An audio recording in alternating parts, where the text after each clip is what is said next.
Rebonjour. Alors, la dernière fois, nous avions parlé de la liberté et j'avais essayé de vous expliquer comment et pourquoi il était étrange de présenter la thèse de Spinoza et ensuite de l'oublier en revenant à des thèses précédentes.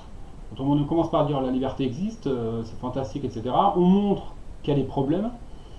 Et puis bizarrement, on a peur de ces problèmes, la thèse de Spinoza nous angoisse, on se dit oh là là mais quelles sont les conséquences. Donc d'une certaine manière on revient aux thèses précédentes, par exemple à la thèse de Descartes. Alors justement pour que ce soit beaucoup plus clair, je vais vous présenter la thèse de Descartes et ensuite on s'attaquera vraiment au gros morceau, c'est-à-dire à la thèse de Spinoza. Alors, si on s'intéresse à Descartes, Descartes, XVIIe siècle, le modèle du philosophe rationaliste, donc qui prétend être logique, rigoureux. Alors là, c'est fantastique sur la liberté, c'est d'une rigueur géniale, vous allez voir. En gros, Descartes nous dit l'homme est libre, l'homme possède un libre arbitre, et il peut l'utiliser de trois façons, ce libre arbitre. D'une première manière qu'on appelle la liberté d'indifférence, d'une seconde qu'on appelle la liberté irrationnelle ou absurde, et d'une troisième façon, la meilleure, qu'on appelle la liberté rationnelle. Donc, autrement dit, on est toujours libre, et il y a trois façons d'utiliser cette liberté. Alors la première façon, je vais faire assez rapide, c'est la liberté d'indifférence. Alors, c'est quoi la liberté d'indifférence?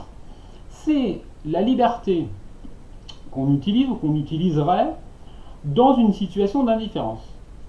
Qu'est-ce qu'une situation d'indifférence? C'est une situation dans laquelle on est quand on hésite totalement entre deux ou plusieurs choses. Alors, moi d'habitude, quand je suis au tableau en classe, je résume ça en disant que vous êtes face à deux chemins, au moins deux chemins, et les deux vous attirent autant l'un que l'autre. Autrement dit, 50% vers la gauche, 50% vers la droite. Voilà. Ou vous pouvez continuer, 4, ça donne 4 fois 25. Bon, du moment que vous êtes dans une situation d'hésitation totale. Vous n'avez pas plus envie d'aller à gauche qu'envie d'aller à droite. Descartes vous dit, vous, humain, vous pouvez décider d'aller à gauche ou d'aller à droite. Même si rien ne vous attire plus à gauche qu'à droite, vous avez en vous le pouvoir de débloquer la situation et de dire, bon, c'est pas grave, allez, moi je vais à gauche ou je vais à droite. Donc entre quatre chemins qui vous attirent à 25%, vous pourriez décider d'aller vers le deuxième, ou vers le troisième, ou vers le quatrième, ou vers le premier, peu importe. Voilà. Vous avez le pouvoir de décider par vous-même.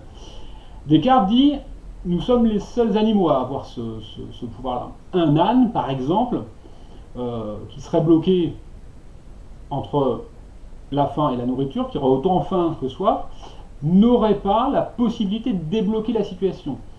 Et donc il mourrait. Il resterait là et il mourrait. Alors, ça peut paraître étrange, un peu exagérant, qu'est-ce que c'est que cette histoire? Mais en fait, c'est assez logique.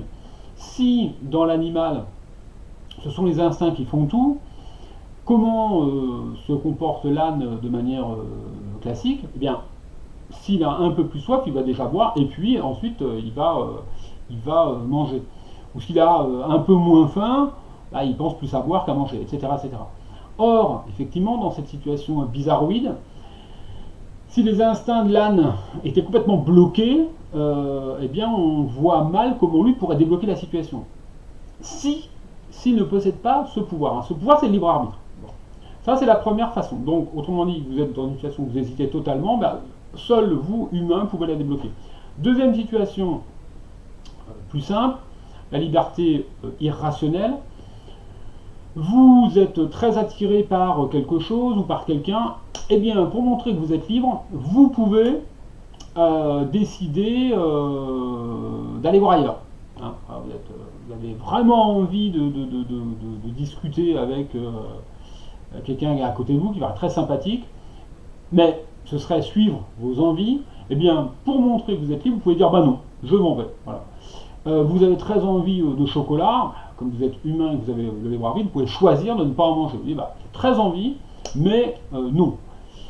Alors, pourquoi absurde? Parce que si on pousse ça à l'extrême, Ça peut donner une situation qui a été inventée par un écrivain qui s'appelle André Gide, dans un bouquin qui s'appelle Les Caves du Vatican. Ça peut donner la situation suivante. Je monte dans un train, je fais la liste de toutes mes envies, hein, de tout ce qui me détermine de manière claire. J'ai envie de dormir, j'ai envie de manger, j'ai envie de lire, j'ai envie de me reposer, j'ai envie de regarder le paysage, etc., etc., etc. Et je me demande si je pourrais quand même, en dépit de tout ça, choisir de faire quelque chose que je n'ai absolument pas envie de faire. Voilà. Et par exemple, de tuer quelqu'un. Alors que la personne m'est sympathique, qu'elle ne m'a rien dit, que je ne la connais pas, etc., etc., etc. Donc deuxième manière de prouver sa liberté en faisant un acte qui n'a pas de sens, mais simplement pour dire, moi je suis capable de choisir cet acte-là. Et troisième façon, tout simplement la plus rationnelle, j'ai très envie de faire quelque chose, en sachant que je pourrais faire autre chose, en sachant que je pourrais choisir de faire autre chose, eh bien je décide, hein, après avoir délibéré, parce que ça me semble plus sage, de choisir ce que j'ai envie. Hein. Voilà, j'aime la philo, c'est mon goût très fort. Je sais que je pourrais, pour faire l'original, choisir de faire maths alors que j'aime pas du tout les maths. Mais effectivement, en réfléchissant, je trouve ça un peu ridicule. Donc, je ne suis pas obligé de faire philo, hein, même si j'aime ça, je ne suis pas obligé. Et donc, je choisis, en connaissance de cause, de faire philo. Voilà les trois façons d'être libre. Alors, quand on les présente en cours, il n'y a aucun problème. Hein. Alors là, tous les élèves sont à fond, hein, mais c'est super, je peux choisir. J'hésite pas, je suis très attiré, mais justement, je ne suis lié à rien, donc je peux choisir un truc complètement débile. Et puis troisièmement, bon bah d'accord, on n'est pas tous fous, on n'est pas tous violents, etc.